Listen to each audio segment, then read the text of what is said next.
ఇప్పుడే జీ5 app download చేయండి. చూడండి మీ ఫేవరెట్ టీవీ షోస్ ఎప్పుడైనా ఎక్కడైనా. అంటే నీ కళ నిజమైపోతుందా? నా పాటలు కుక్కలు కూడా పడవు. రే, నీ పిచ్చిగాని వచ్చింది కలే కదా, ఎందుకు ఏడుస్తున్నావు? కళ నిజమైపోతుందని భయపడుతున్నట్టున్నారత్తయ్య. చాలే, చేసే నిర్వాకం చాలు. ఇంకా వాడిని ఏడిపించుకు తినాలా? ఇవాళ కళ అయింది, రేపు నిజమవుతుంది. ఎవరికి తెలుసు? Who knows? ఇంకేడకురా. అమ్మా, మనమంతా షాపింగ్కి వెళ్ళాలి. వీడిని తీసుకెళ్లి స్నానం చేయించి తీసుకురా. గో. అలాగే తాతగారు, రండి. ఆగు, స్నానం చేయించేదేంటి? నేనేమన్నా చిన్నపిల్లనా? అది కాదురా, వీపు అందదు కదా. ఎందుకు అందదు? ఇదిగో అందింది కదా. ఒరే తింగర్ సచ్చినోడా, నేనంటుంది నా వీపు గురించి కదరా, నీ వీపు నీకందదు కదా అని.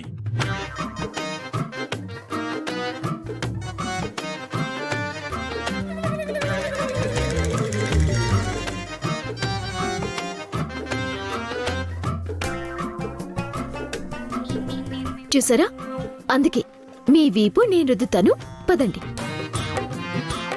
ఇప్పటి వరకు వాణ్ణి రుద్దిని చాలు, ఇక ఆపు. రే, నువ్వు వెళ్ళరా.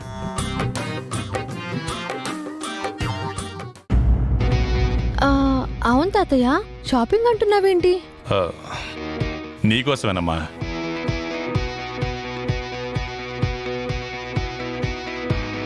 నీకో సంబంధం చూసి పెళ్లి చేయాలని ఫిక్స్ అయిపోయాను. పెళ్ళా? పెళ్ళా? పెళ్ళా? ఏదో నేను పెళ్లి చేసుకుంటానన్నట్టు అలషాక్ అయిపోతున్నారేంటి? మరి తనకు పెళ్లి చేయరా? నాకు అప్పుడే పెళ్ళేంటి తాతగారు? ఏమ్మా, ఇంకెప్పుడు చేసుకుంటావమ్మా? నేను చాలాసార్లు అనుకున్నాను తాతగారు, తనకంటే చిన్నదాన్నైనా నాకే పెళ్ళయింది, తనకు కూడా అయితే బాగుంటుంది అని.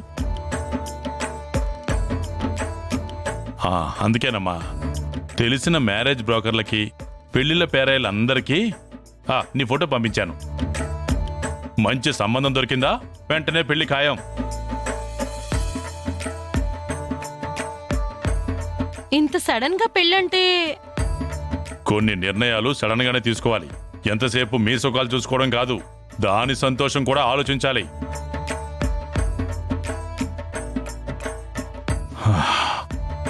పూజ అమ్మ నాన్న బతుకుంటే ఈ పాటికి దానికి పెళ్లి చేసి ఉండేవారు కదా.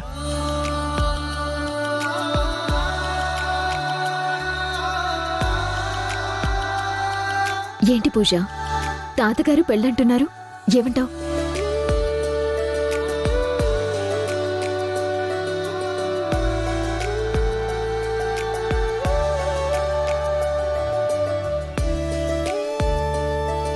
చెప్పు. మీ ఇష్టమే నా ఇష్టం. పూజ పెళ్లి కొప్పుకుంది.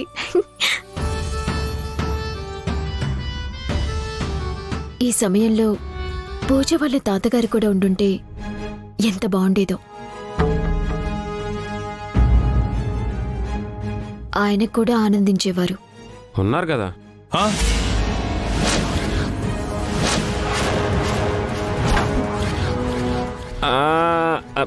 ఉన్నారా అంటే ఆ హాస్పిటల్లో ఉన్నా ఎప్పుడు మాతోనే ఉంటారని నా ఫీలింగ్.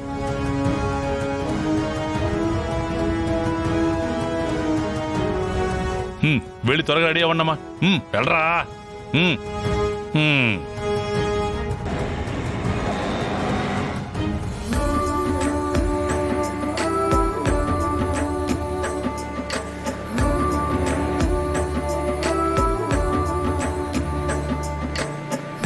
మొత్తానికి నా మనవరాళ్ళిద్దరికీ నచ్చిన జ్యువెలరీస్, శారీస్ అని కొనేశాను. ఇప్పుడు నాకెంతో తృప్తిగా ఉంది. నువ్వు ఇలా సంతోషంగా ఉండటం చూస్తుంటే మాకు సంతోషంగా ఉంది తాతయ్య. నువ్వెప్పుడు ఇలానే హ్యాపీగా ఉండాలి. మీరిద్దరూ నా కళ్ళెదుట ఉంటే సంతోషం నా నదులు ఎక్కడికి వెళ్తుందమ్మా? మా ఇద్దరిని సొంత మనవరాళ్ళలాగే చూసుకుంటున్నారు, సొంత తాతయ్యలాగే మమ్మల్ని ప్రేమిస్తున్నారు. లా ఏంటమ్మా, తాతనే కదా.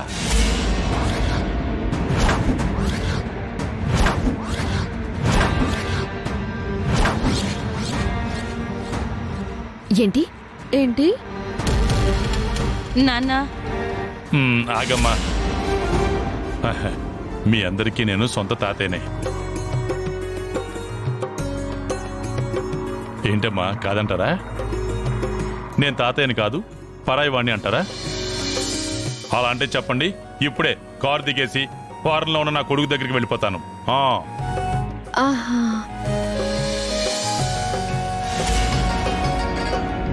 లేదు తాతయ్య, నువ్వు మాకు సొంత తాతయ్యవే. వాళ్ళిద్దరూ నీ మనవరాళ్లే, నేను మీ మనవణ్ణే. ఇదిగో ఈ ముగ్గురు నీ కూతుళ్లే. డన్. ఇక నుంచి మీరు నన్ను తాతయ్య అని పిలవాలి.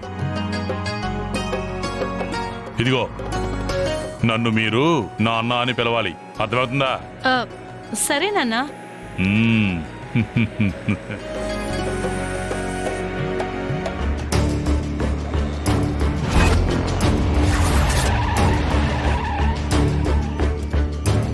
కార్పొరేటర్ బాబ్జీ గారు జిందాబాద్. కార్పొరేటర్ బాబ్జీ గారు జిందాబాద్. కార్పొరేటర్ బాబ్జీ గారు జిందాబాద్. కార్పొరేటర్ బాబ్జీ గారు జిందాబాద్.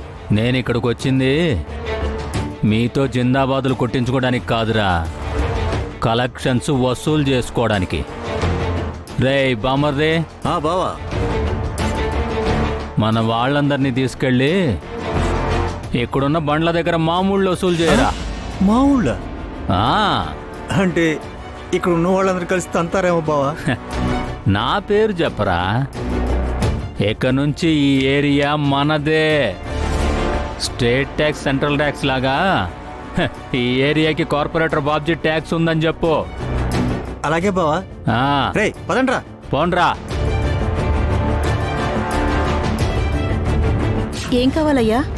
డబ్ల్యూ అమ్మా, డబ్ల్యూ డబ్ల్యూ. ఇదిగో.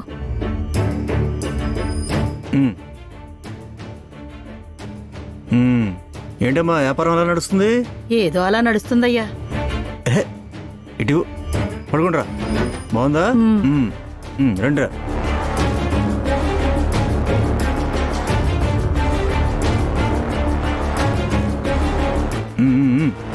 W W Lakshmaiah.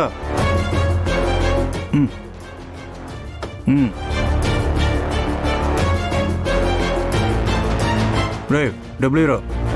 లేవు. రే రోజుకి ఎంత అమ్ముతావరా? 1000 రూపాయలండి. అందులో అయితే 2%, 200 ఇచ్చేసి. దేనికండి? ఇక్కడ బండి పెట్టి వ్యాపారం చేస్తున్నందుకు. దానికి మున్సిపాలిటీకి డబ్బులు ఇస్తాను కదయ్యా. ఫుట్పాత్ మీద బిజినెస్ చేస్తే మున్సిపాలిటీకి డబ్బులు కట్టాలనేది గవర్నమెంట్ రూలు. ఇక్కడ మీ వ్యాపారాలు చేసుకుని బ్రతుకులు సాగించాలంటే అడిగిన మామూలు ఇవ్వాల్సిందే. ఇది మా బావ రూలు. మీ బావా? ఆయన ఎవరు? మా బావ ఎవరంటో మా బావ తెలియదురా నీకు? అటు చూడురా, అటు చూడు. 6 అడుగుల ఆజానుబాహుడు, ఈ యుగంలో పుట్టిన బకాసురుడురా. ఈ ఏరియాకి త్వరలో కాబోయే కార్పొరేటర్. జీ5 యాప్ డౌన్లోడ్ చేసి అన్ని ఎపిసోడ్స్ పూర్తి ఉచితంగా చూడండి.